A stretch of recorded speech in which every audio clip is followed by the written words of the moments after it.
Bismillahirrahmanirrahim. Assalamualaikum warahmatullahi wabarakatuh.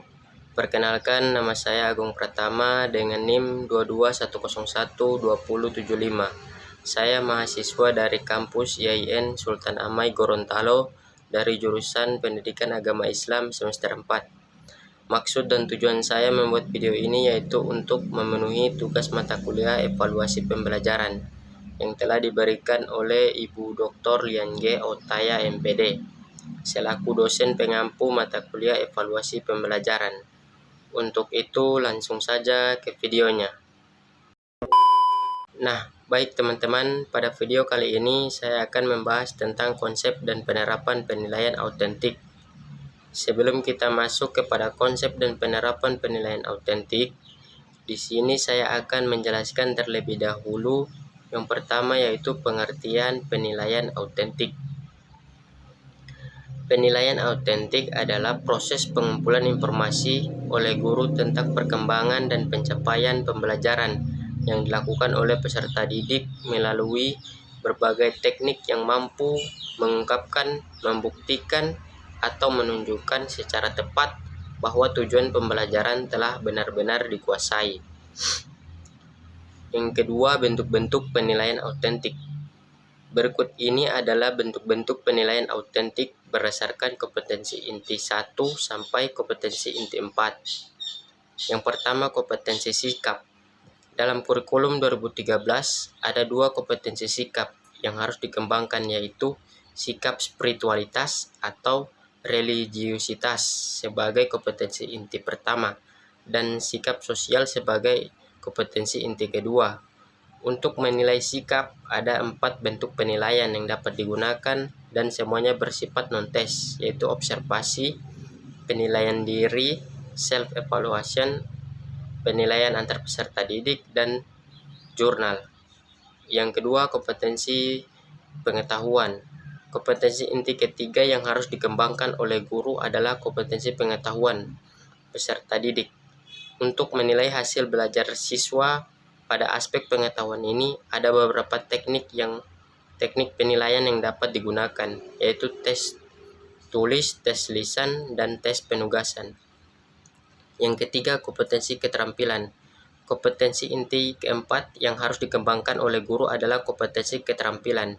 Ada beberapa teknik penilaian kompetensi keterampilan yang dapat dilakukan, yaitu tes praktik, mengejar proyek, dan penilaian portofolio dengan instrumen penilaian daftar cek atau checklist, skala penilaian, dan rubrik. Yang ketiga, penilaian berorientasi HOTS. Penilaian sikap pada pembelajaran yang berorientasi HOTS tidaklah merubah konsep penilaian sikap pada kurikulum 2013 yang telah dipahami oleh guru selama ini. Pada penilaian sikap diasumsikan bahwa setiap peserta didik memiliki perilaku yang baik. Pada penilaian pengetahuan dan keterampilan dapat dilakukan secara terpisah maupun terpadu. Pada dasarnya, pada saat penilaian keterampilan dilakukan secara langsung, penilaian pengetahuan pun dapat dilakukan. Yang pertama, pengertian HOTS.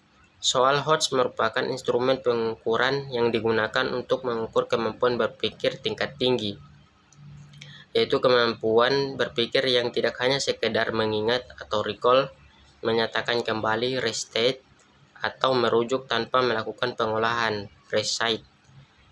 Yang kedua, karakteristik soal HOTS. Yang pertama, mengukur kemampuan berpikir tingkat tinggi.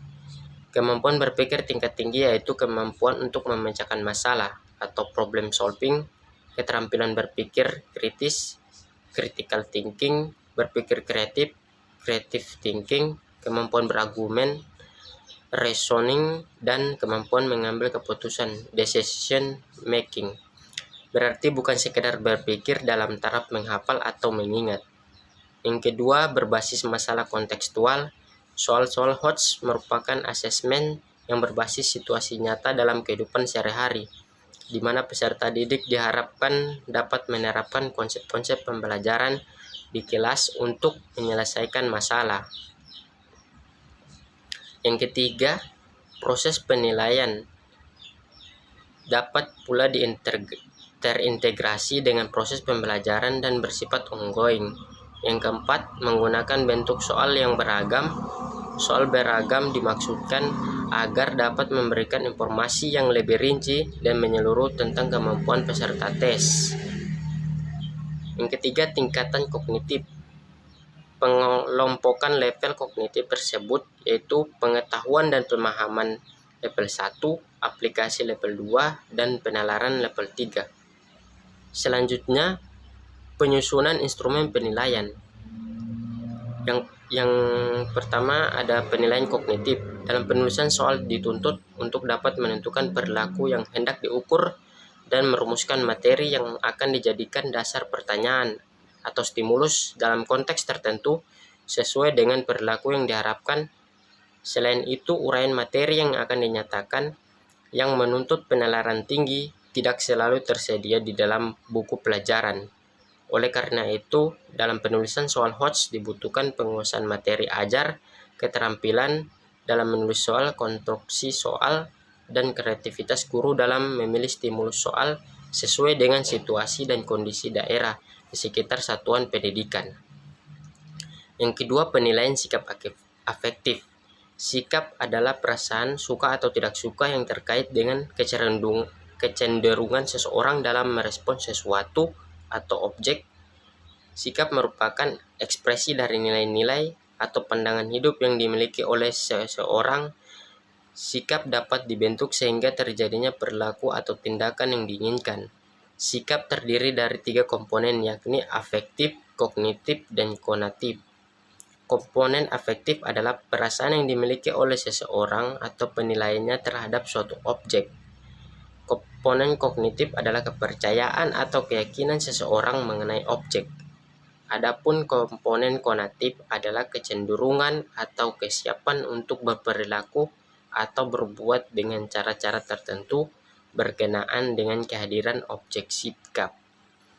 Pada penilaian sikap diasumsikan bahwa setiap peserta didik memiliki perilaku yang baik, perilaku menonjol sangat baik, atau perlu bimbingan yang dijumpai selama proses pembelajaran dapat ditulis dalam bentuk jurnal atau catatan pendidikan.